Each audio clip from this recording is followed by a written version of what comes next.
Ovda London BBC саламатсыздарбы. Елер алчына спорт жаңлыктары менен таныштырып, Гүлнара Касманбетова. Улуттар уюмунун генералдык катчысы Йеменде ондогон бала мерт кеткен аба чабуулу үчүн саудиялыктар баштаган коалициядан жооп берүүнү талап кылды. НАСА күндүн сырын ачууга багытталган эң дымактуу миссиясын баштады. Апталык клик баяндамабызда кепкенедей үй кызматкери Вектор аттуу робот менен таанышыңыз. Йеменде саудиялыктар баштаган коалиция козголоңчулар көзөмөлдөгөн аймакта балдарды ташыган мектептин автобусун аба чабуулуна алып, ондогон бала мерт кетти. Буга байланыштуу Бириккен Улуттар уюмунун генералдык катчысы Антонио Гутерриш көз карандысыз иликтөө жүргүзүүгө чакырды. Айрым сүрөттөр кишини кейтет. Мектеп сумкаларын көтөргөн бойдон жүрөктөрү түшкөн жаш балдар. Алар бир күндүк экскурсияга бараткан эле. Йемендеги балдардын күнү көп учурда бейтапканада аяктайт. Бул бейтапканада бир керебетте 3 бала жатат. Көптөр набыт болду. Бул киши аба чабуулда балдарды ташып бараткан автобус бутага алынганын айтты. Бул козголоңчулар көзөмөлдөгөн Сада шаарындагы мектеп автобусу. Бирок Сауд коалициясы Сауд Аравияга ракета учурган козголоңчуларды бутага алганын жана козголоңчулар жаш балдарды калган катары колдонгонун айтты. Кыйроонун алдында турган Йемен эки ири өлкөнүн ортосундагы согушта чайналып калды. Йемен дүйнөдөгү эң ири гуманитардык кризисте турат. Өлкөнүн эли ушундай гум жардамга абдан муктаж. Миллиондогондор ачкачылыктын босогосунда турат. Алар болгону тынчтыкты каалоодо. Канчалаган сүйлөшүүлөр болду. Бири да натыйжа берген жок. Бирок үмүт үзүлбөйт. Бир күнү тынчтык болот. BBC Бириккен Улуттар уюмдун Йемендеги элчисин бул согуш улана берсе эмне болот деп сурады. Йемен өлкө катары такыр эле алсырап калса, бүткүл аймак чоң кыйынчылыктарга туш болот. Бул даана белгилүү. Ошондуктан бул согушту болушунча тез арада токтотууга болгон күчүбүздү жумшашыбыз керек. Хусит козголоңчуларды Иран даярдап жана курал-жарак менен камсыздайт. Эки тарап тең эмкайда Женевага сүйлөшүүгө барууга макулдугун берди. Буга чейинки эки сүйлөшүү жигердүү болгон жок. Йемен чоң тобокелдин алдында турат.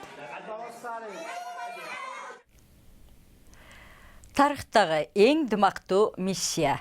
НАСА ушул 6-күнү күндүн таажысы, же башкача айтканда күндүн атмосферасына Паркер Solar аттуу аппаратты учурганы жатат.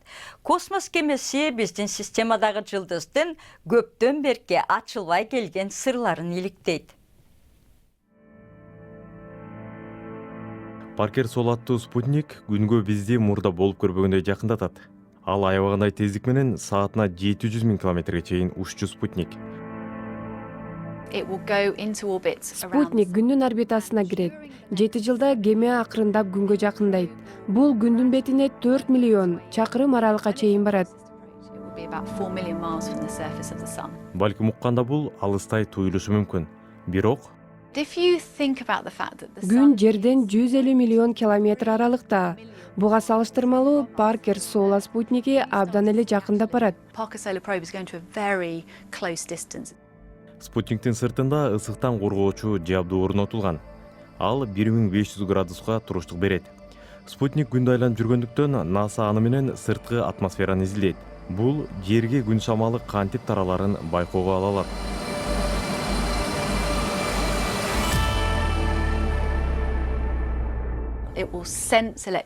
Бул космос кемесинин айланасындагы бөлүкчөлөрдү жана электр магнит талааларын да сезет.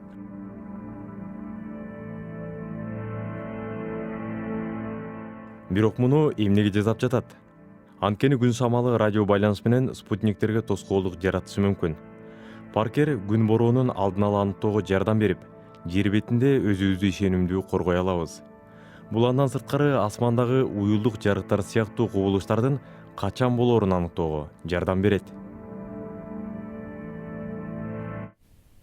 Сиз көрүп жаткан BBC эми күндүн башка кабарларынын тизмеги.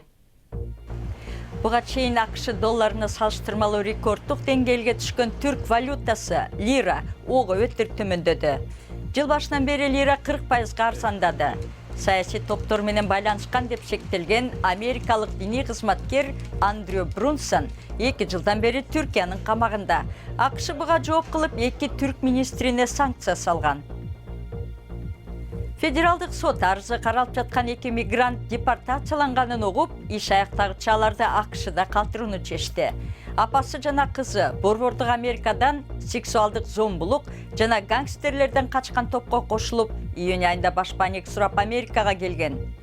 Бир нече айга созулган нааразылыкка карабай көп үй бүлө дале бөлүнгөн бойдон. Кээ бирлери коркунучтуу болсо да мекенине кайтууга мажбур болгон. Индия Керала штатында көнөктөгөн жамгырдан суу ташкындап кеминде 27 киши абат болду. Дарыяларда суунун деңгээли өтө опурталдуу бойдон турат. Бийликтин айтымында 20 000 киши жер которууга аргасыз болуп, тез жардам көрсөтүүгө 200дөн ашын лагерь уюштурулду. Кераланын министри сууну агызып жиберүү үчүн 24 дамба ачылганын айтты. Окумуштуулар приматтардын 30 түрүнүн мээсин изилдеп, кишиге гана таандык сүйлөө жөндөмүнүн эволюциясындагы маанилүү кадамды аныкташты. Адамга эң окшош делген бонобо жана шимпанзе маймылдары башка жаныбарларга салыштырмалуу тилин кыймылдатууда мээсин көбүрөөк пайдаланат экен. Технология барган сайын өнүгүп, үй кызматына роботтарды жумшаган күн келгени калды окшойт. Бул жолу апталык клик баяндамабызда кепкенедей үй кызматкери Вектор аттуу робот менен таанышыңыз.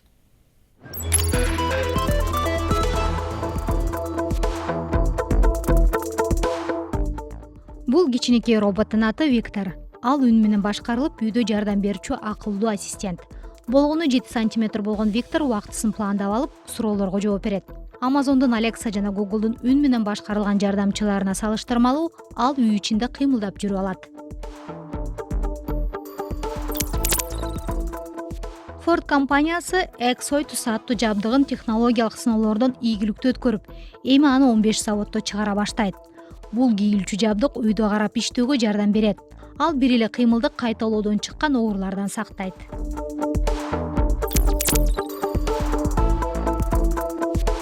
Facebook бул аптада AR аттуу оюнун чыгарды.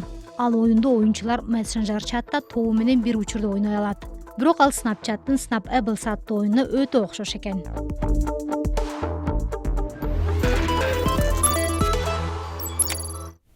Спорт. Англия футболунда трансфер мөөнөтү аяктап баратканда бир нече шашылыш алмашуу болду. Фулам 5 оюнчу алды. Эвертон Барселонадан Эри Минаны 34,5 миллион долларга жана Андре Гомду карызга, бразилиялык коргоочу Бернарду болсо бекер өткөрүп алды. Ал арада Джейми Варди Лестер менен келишимин 4 жылга узартты. Уимблдон чемпиону Новак Джокович 19 жаштагы торонтолук Стефанос Циципастан күтүүсүз жерден жеңилип, Роджерс кубогунан чыгып калды. Циципас чейрек финалга өттү. Дүйнөлүк биринчи ракетка Рафаэль Надаль швейцариялык Стан Вавринканы 7-5-7-6 эсебинде жеңип, кубоктун кийинки айланпасына чыкты. Киши эч качан өзүн карыдым дебеши керек экен. Эмнеге дебейсизби? Мына бул чоң эне 93 жашта. Анын аты Ву Руйлин. Ал расмий түрдө Тайвандын Параглайд компаниясынын эң улгайган кардары катары катталды. Келиндин колунан чай ичип үйдө эле отурбайбы деп эч ким ага сын таккан жок. Тескерисинче, компания аны 100гө чыкканда кайра келип, бекер Параглайд тебиңиз деп чакырды. Сиздин чоң энеңиз асманда ушинтип сызып учат беле.